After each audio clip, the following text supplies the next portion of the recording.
Hi everyone and welcome back to my channel. In this video, I'm going to be walking you through how I put together my weekly email newsletter that goes to my list for real estate. I've been sending these emails for the past 3 years now, and the reason that I send them is to stay top of mind with my clients. For anyone who's in real estate or just in any business in general that's client-based, I highly recommend that you do some kind of newsletter that helps you stay top of mind with your clients. One important thing to keep in mind when you are doing your newsletter is that you want to make sure you're adding value to your clients, because if you're not, they're not going to open your emails. They're not going to look forward to them and they're not going to read them every time you send them. That is the point of these emails. You want them to look forward to getting them, and you want them to interact with them and even sometimes respond, because when you get those responses, they are encouraging.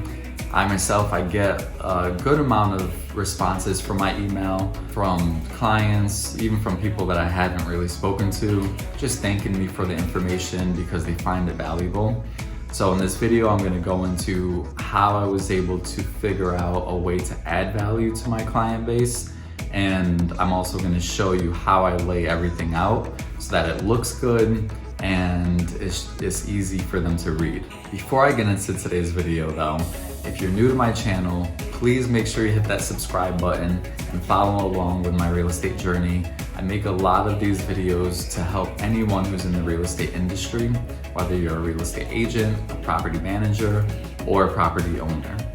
Also remember to hit that like button for me. When I started these newsletter emails 3 years ago, my thinking was that property owners in New York City, it's very important for them to stay on top of what is happening in the news that is going to affect their business or their property values. But most of them are very busy and they don't have time to sift through real estate articles to figure all of this out. So my thinking was that I would do that for them. I would sift through all of the articles that come out during the week, and I would pick the ones that were the most important, and I would rank them 1 through 10. So I would include in the email the top 10 emails that came out the prior week. And this email would go out every Sunday morning. So Sunday morning hits their mailbox and they're able to see everything that happened the week prior. So the way I would lay that email out was like this. You see all of the headlines, the top 10 headlines, and then there's a link to all of them saying read more. And then I would also include a featured listing.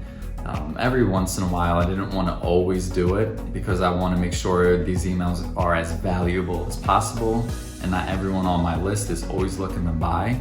But just in case someone is looking to buy, I always wanted to make sure that every listing that I have, they're on these emails at least 2 or 3 times. So that was pretty much how I laid out my emails before. I want to say for my first 2 years doing this. Earlier this year in January, I tweaked it a little bit because I thought to myself, okay, I'm solving the issue of property owners not having to sift through all of the real estate publications to find which real estate articles are important.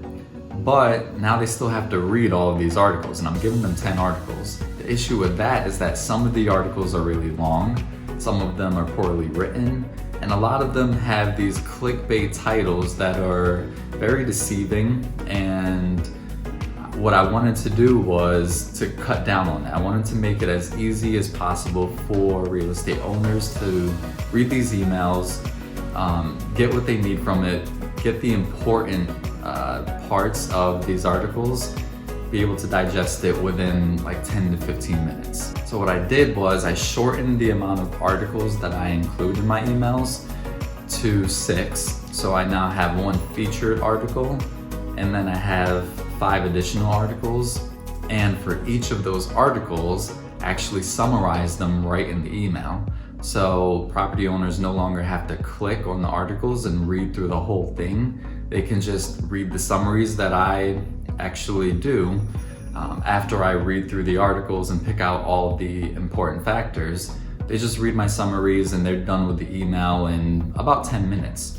And they have all of the important things that happened the week prior. So now this is what my email looks like. At the top of the email, I start by just letting everyone know what this email is. and I put my contact info there so they know how to reach out to me. After that, I proceed to the featured article, where this is the one that usually has the most extensive summary. So I put that one at the top, and you see I always include a picture so it looks better. And even though I summarize them, I still have a link to the actual article. So if they want to go in and read the whole thing at its full length, they can still do that. So again, I start with the featured article, and then after that, I have my 5 additional articles where you see I have them staggered, and I still include a summary, but they're smaller summaries. And these summaries, they are good enough for showing what is important from these articles. What's the point? A lot of owners, they don't want to read through a whole story and have to get through all the fluff to figure out the point of the article. So my summaries just gives it to you straight up. After you get through all the articles, at the bottom of the email, I include a link to all of my listings because I am a real estate agent. So if anyone is looking to buy, I want them to see my listings. Sometimes I'll also include a featured listing in the email where I actually put a big picture of the listing with a link to the listing page and then a short summary below that. And then I'll put a link to the rest of the listings as well.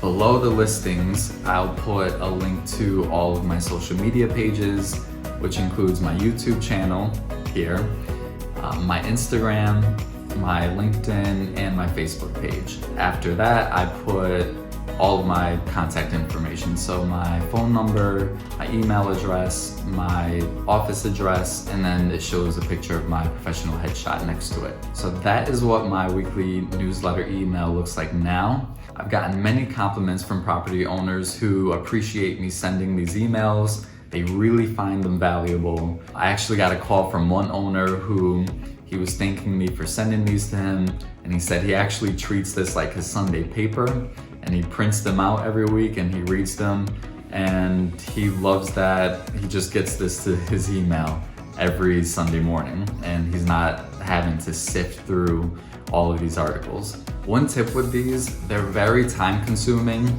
so I would recommend working on them throughout the week. What I do is I have a bookmark of all of the real estate publications that I want to look through every day to see what news came out. And then when I find them, I bookmark them.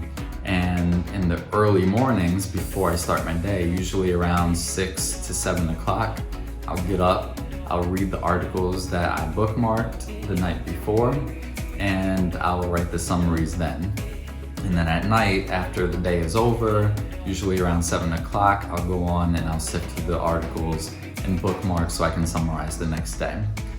When I first started, I was actually saving all of this for Friday night and Saturday morning, and it just took hours to do, and I felt pretty burnt out from them. But if you spread them out throughout the week, not only do you stay up to date with what's happening in the real estate news world throughout the week, but it also helps lessen the burden of putting these together at the end of the week so that you get it out first thing on Sunday morning. That's at least the time that works for me. For you, you'll have to come up with whatever time works for your clients when they'll be most likely to read the newsletters. That's pretty much how I do my newsletters. If you have any questions, please feel free to reach out to me. I'm happy to help, give any pointers. And again, give this video a thumbs up if you found it helpful.